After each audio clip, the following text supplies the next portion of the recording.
and say, welcome everybody. This is Jo Maldonado, headmaster of Griffin's Claw, the School of Practical Magic. And thank you all for coming in and on this very, very important topic that we have. With us today is Professor Heidi Bromm, who is the department head of the Practical Defense Against the Dark Arts, and also the department head of flying lessons, astral travel, and so on. So I am very honored to have her. Welcome, Heidi. Well, thanks. Thank you for having me. It's a pleasure to be here. It's very, very exciting to have you here. In this day and age now, this day and age meaning the era of Corona, as I call it, you know, people are kind of becoming a little bit more aware of what's going on, you know, and is there, you know, something else to be found about this. So I'm going to go right to the questions, but before I go right to the questions, I'd like to segue a little bit. You have been with the school for a few years, and you have under your belt a few different classes that you're teaching. And feel free, if you can, if you want to, just kind of wrap how those classes have to do with, you know, with what our topic is today, building defenses against dark energies. Well, okay, so one of the classes that we have coming up is the history of curses, hexes, and spells and whatnot, and you know what they look like, how they happen, how you can get rid of them, so to speak. So that's something along the same lines of dark energy. Mm-hmm. And that's coming up later on in the year. I'm sorry, I don't remember exactly when, but October perhaps? It could be. I will look it up while you're talking. I know about this stuff in October. And yeah, then, I know it's in the fall, yes. Okay. And then we actually have a class on dark goddesses, which is not to do with dark energy at all. Right. And that's part of the teaching of the class is that dark goddesses are not dark necessarily. They're very, very powerful and not to be messed with, but definitely here to help us. Right. And that class is also coming up in October. And for example, one of the dark goddesses would be Kali, who a lot of people are afraid of, right? The Hindu goddess Kali, of death and destruction and transformation, but it doesn't necessarily mean literal death. And I'm sorry, excuse me, the Dark Goddess Magic class actually is October 14th. Okay, great. Yep. And then we have in terms of astral travel, we had a basic course last year on the basics of astral traveling, which is, you know, leaving your body and going somewhere else.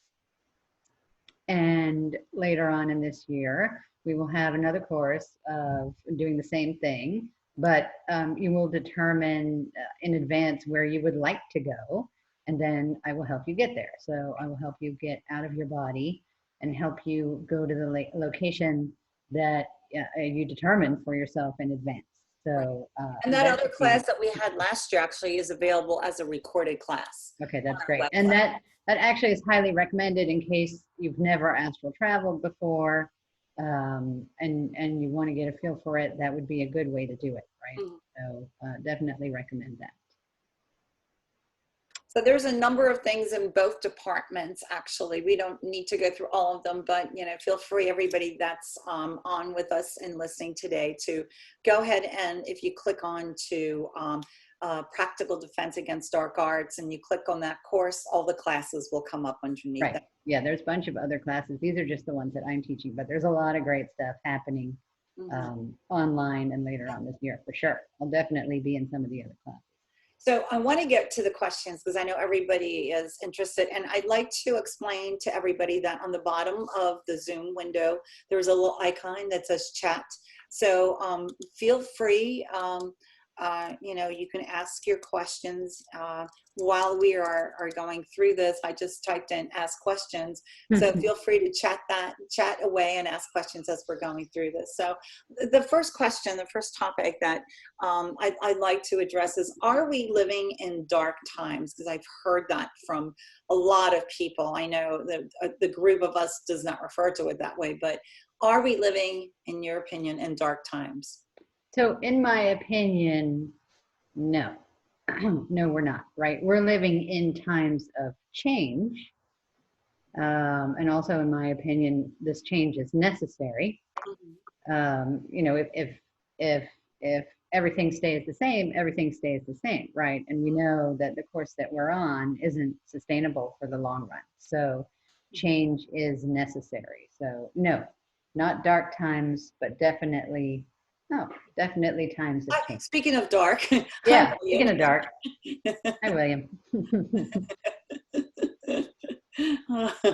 So that kind of addresses that, but let's go into that. How do we recognize dark energy?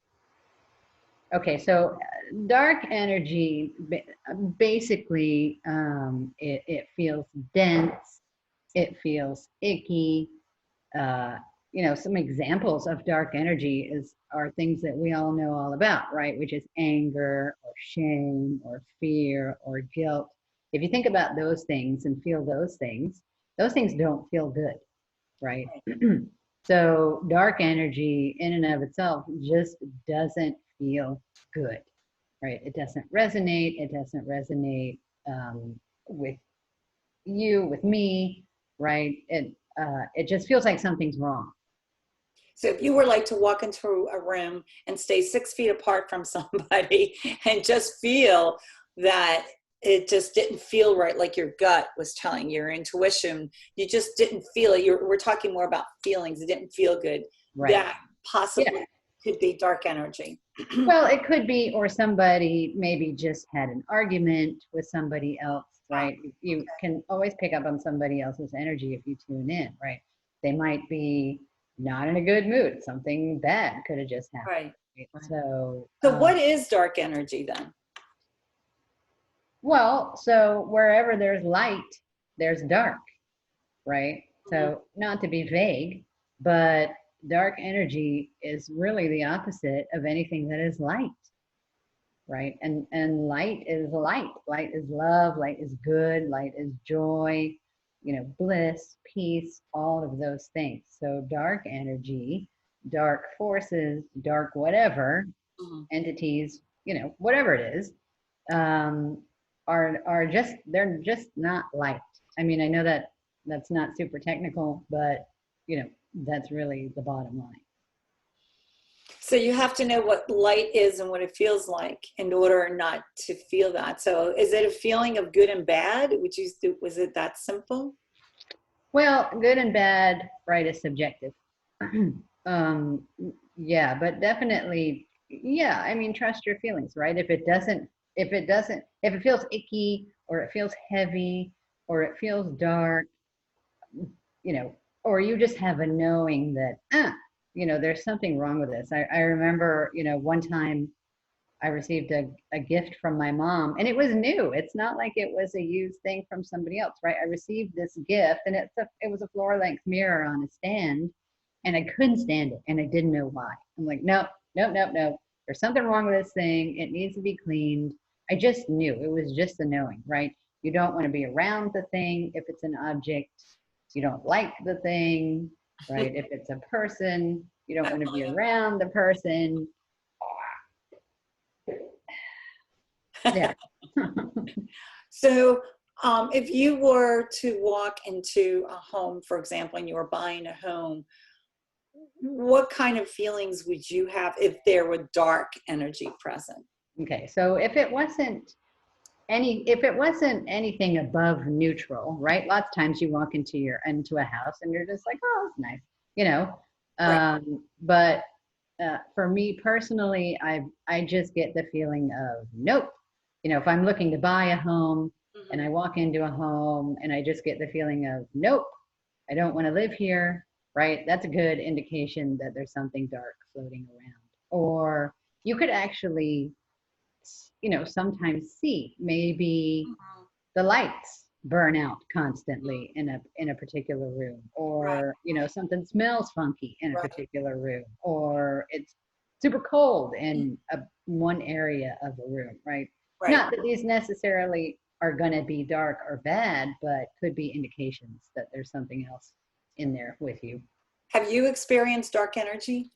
I know the answer to that.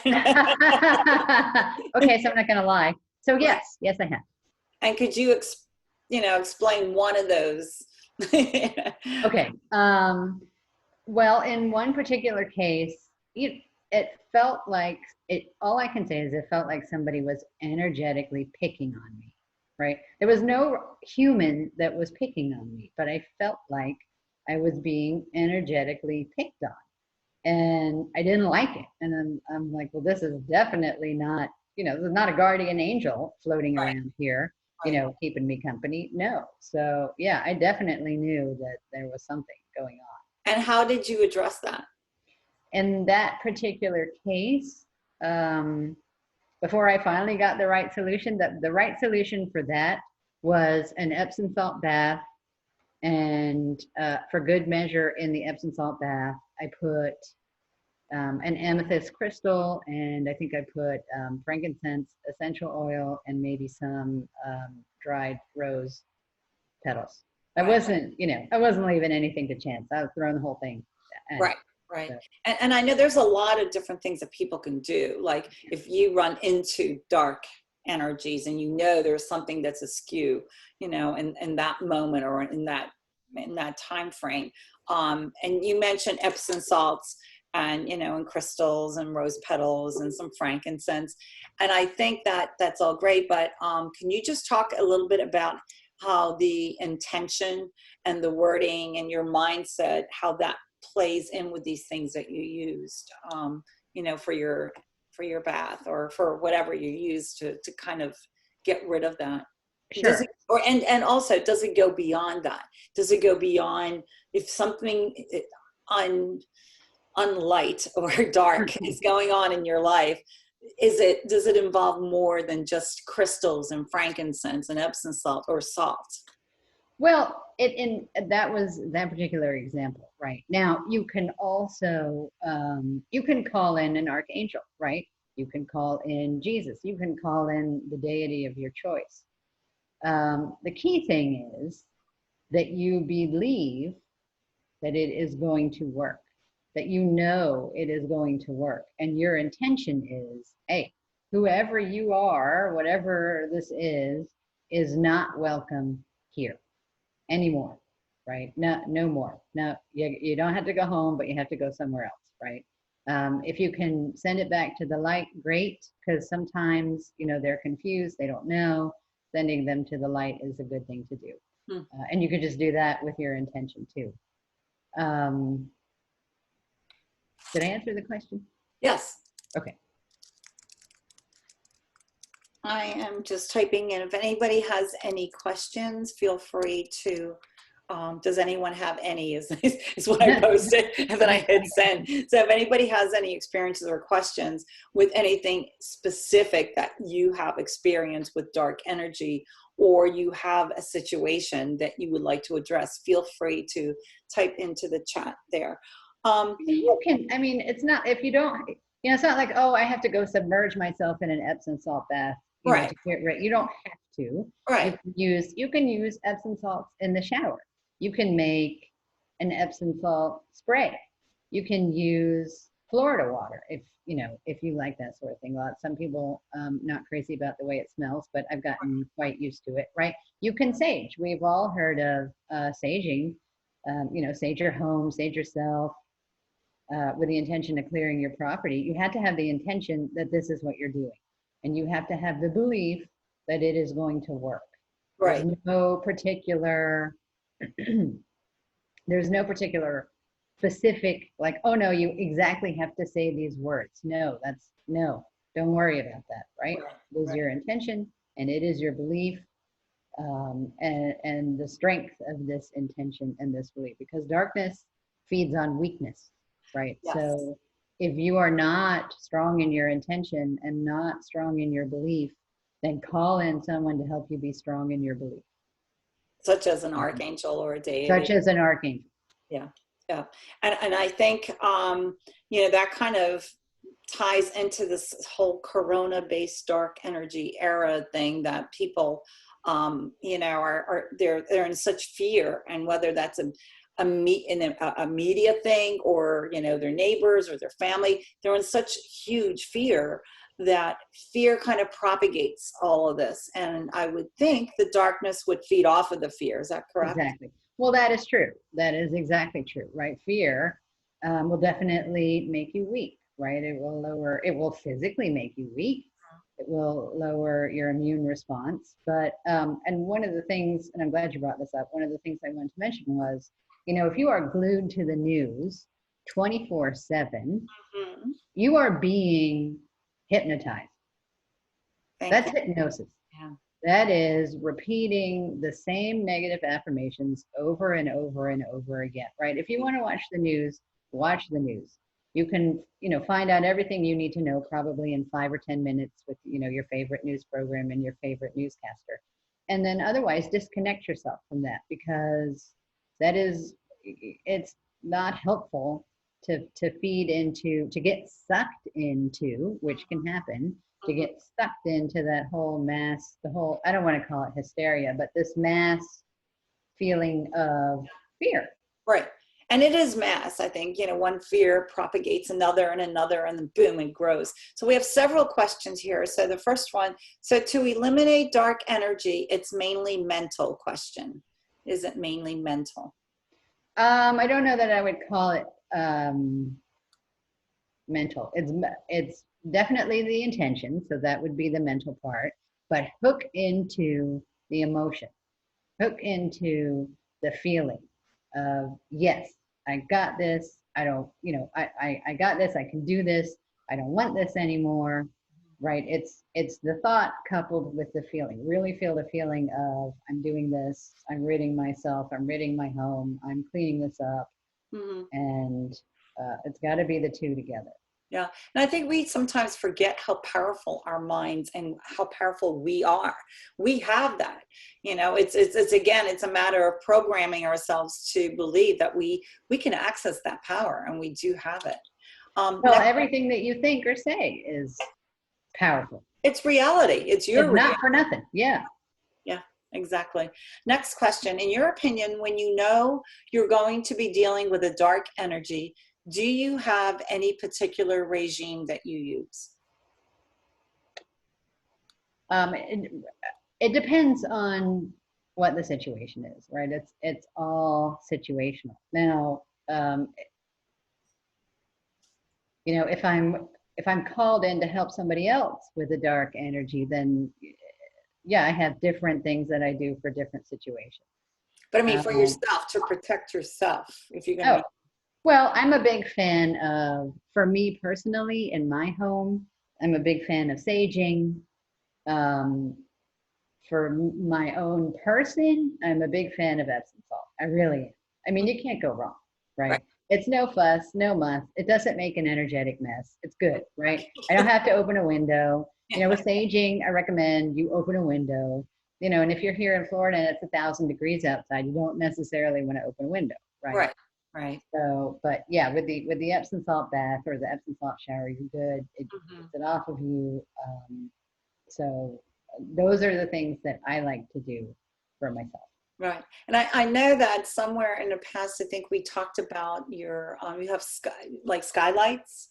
Yes. In your house, and you use them as portals to kind of help people. I do, because I mean, they go away through those. They're like one-way portals. They're like those, you know, when you go to the bank and the ATM, or not the ATM, but the drive-in thing, and that tube comes and you put your thing in the tube and then it just goes. It gets sucked away. That's how I envision my one-way portals to be. Okay. So you can leave, but you can't come. Right. Next is, I had a black mist come into my house once. I stood up, put myself in a mirrored ball, then threw a chi ball at it. It promptly disappeared. Great. So, yeah. So that's like the power of us using whatever power we have. We all use different commodities, you know, different modalities to you know, to get rid of, you know, or fight whatever it is that we have. My toolbox is different than your toolbox. Right. You know, but you use crystals a lot, you know. I love crystals. Yeah, crystals are great. I mean, I love them, but I don't know. I love them. They do their thing. I let them do their thing. Right, exactly. I don't tell them what to do. Yeah, all right. You engage with them. You guys have like a crystal party. If I have to, I'll have a crystal party. Right. But I like the idea of the chi ball. That's really a good idea. I love that too. Yeah. I think the chi ball is amazing.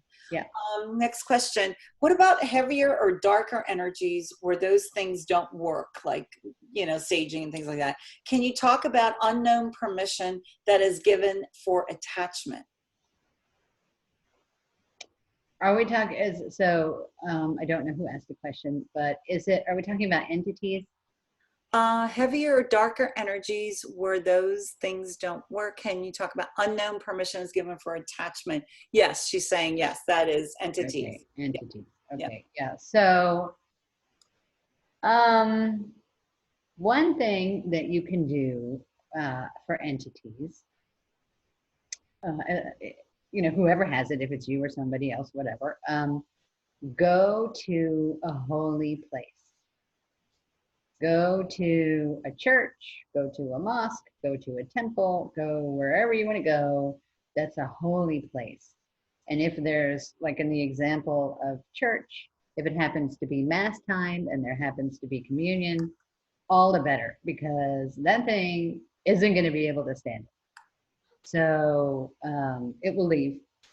Take yourself to a church or whatever, a really sacred, holy place, and it literally will not have an option but to leave. And then invite in protection, guardianship from an archangel, because then the question is, how did you get it? Because it got in there somehow.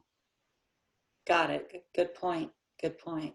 Yeah, and I was just wondering, would it come back after you left the church or a holy place? Well, that's why I'm saying call in protection, right. And then start really, you picked up this entity somehow. Right. There could have been a chink in your armor. There could have been a trauma. There could be, I don't know. It could be past lives, your ancestral lineage too, right? Could be. Yeah. There are multi-generational entities. Yeah. Right. Right. So that is something that we have to work on. And would that also, going to a holy place is good. Maybe finding a holy person to work with. You could find a holy person. I like the shaman route. I mean, you can find yourself a shaman or a shamana who can remove the entity for you. What is the difference between a shaman and a shamana? Male, female. Oh, okay. Okay. So other than that, a priest maybe, or a monk, or? Sure. I think as an interesting side note, I think the Pope even currently reopened. They had stopped training in exorcisms, right? And I think that was currently reopened, and more priests are going through training to do exorcisms. Wow. And technically only priests can learn how to do exorcisms, because I'm like, oh, I want to learn how to do this, but turns out you have to be a priest. You have to be a priest. Yeah. Okay. Not a reverend that you got online, right? No, no, okay. That's Okay, next we have, this is also let me just read it. I feel it, see it, sometimes smell and hear it. There are many different types of dark energies who need to be liberated into light. Number 1, negative thought forms. Number 2, repetitive negative thought forms are stronger. And number 3, entities have their own consciousness separate from thought forms and have a free will. So what is your opinion on all that? Do you want me to repeat it, or you're good? No, I agree with that. The challenge in this incarnation, on this planet, is thought forms, right? The thing that will take you down the fastest is your own thoughts, right? So that's why it's very, very important to be mindful of your thoughts. And okay, so every now and again, you have a negative thought. That's one thing.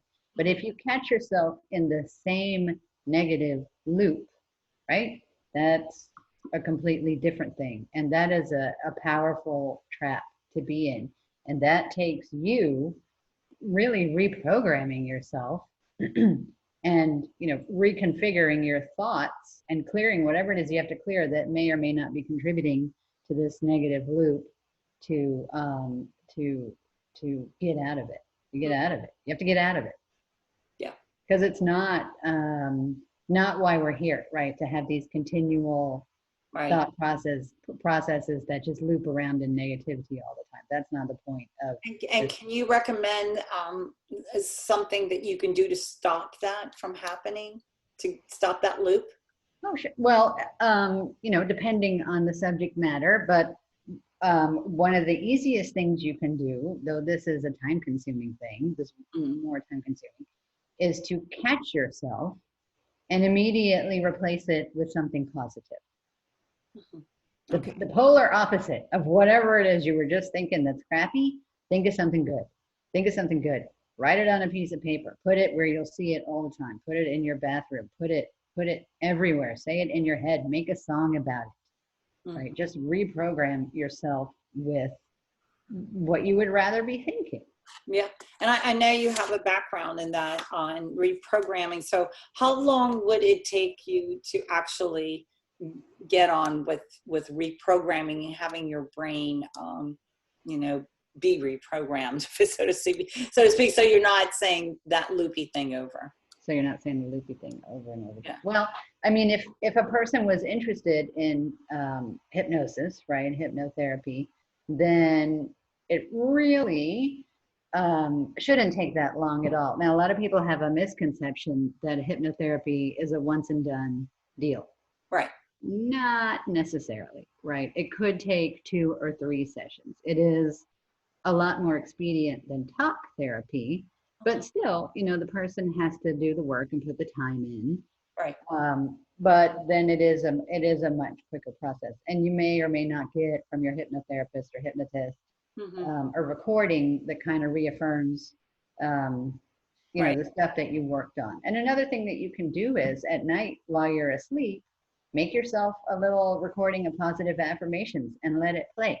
Doesn't matter if you're asleep, your subconscious is still going to hear it. So you can actually self-hypnotize yourself or reprogram your brain yourself to think that you are very powerful and you can address all these dark energies. You could. I mean, if you're not in that mindset, you can actually reprogram yourself to believe that you are, and then you would have more strength and courage to deal with it rather than the fear element, correct? Exactly. But you still want to, you kind of want to get to the root of where your fear is coming from.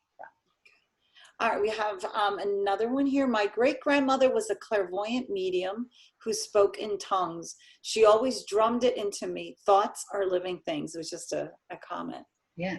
I think how great it is to have a clairvoyant grandmother. I know. Speaking in tongues, how cool. That is really, really cool. Where would that in your opinion, where would that come from? Is that like something that you're channeling, the speaking? That's something that you're channeling. Yeah. Okay, sounds good. Will all this help someone who is clinically depressed? Okay, so that's out of my realm, right? Because now you're talking about clinical depression, which is a medical diagnosis. Yeah. So definitely if you're clinically depressed, you've got to seek, because you've received that diagnosis from someone, then you've got to seek help from the medical community. However, just to supplement it, yes.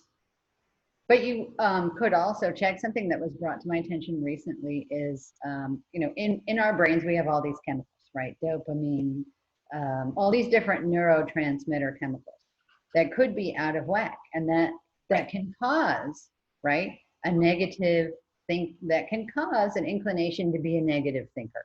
Right. That can cause someone to be maybe lacking focus, right? So that's another thing to check that's relatively easy to check that could be an answer or could provide some more information. Right. Well, I think that's going to wrap out our recording portion. I'm going to stop recording, but I invite everybody that is on this call to stay tuned after I stop recording. And then you can interact with Heidi yourself. You can ask questions. We just won't be recording it. So on that note, stay tuned, everybody who's here today and everybody that is listening to the recording. Thank you very much. And every Wednesday at 1 o'clock, we're going to be having free interviews and classes. So thank you for that.